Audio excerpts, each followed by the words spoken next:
একটা ছোট্ট গ্রাম, খোলা সবুজ মাঠ, নীল আকাশে উড়ছে রঙিন অনেক ঘুড়ি। মাঠের এক কোণে পড়ে আছে একটা ছোট্ট ছেঁড়া ঘুড়ি, তার নাম নীলু। সে চুপচাপ আকাশের দিকে তাকিয়ে থাকে। আমিও যদি একদিন এত উঁচুতে উঠতে পারতাম। পাশে পড়ে থাকা পুরনো লাটাই হেসে বলে, তুমি তো ছেঁড়া, তুমি কিভাবে উড়বে? নীলু কিছু বলে না, শুধু হালকা বাতাসে একটু কেঁপে ওঠে। একটা ছোট ছেলে দৌড়ে আসে মাঠে, তার চোখে কৌতূহল, মুখে হাসি। সে নীলুকে তুলে নেয়, আলতো করে। তুমি ছেঁড়া হলেও সুন্দর, আমি তোমাকে ঠিক করে দেব। ছেলেটা যত্ন করে কাগজ লাগায়, সুতো বাঁধে, ভালোবাসা দিয়ে ঠিক করে দেয় নীলুকে।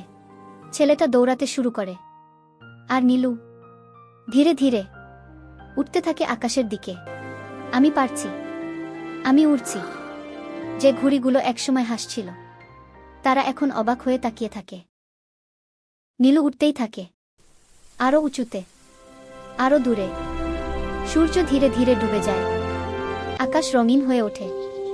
আর ছোট্ট নীলু আকাশের অনেক উঁচুতে ভেসে থাকে গর্ব নিয়ে।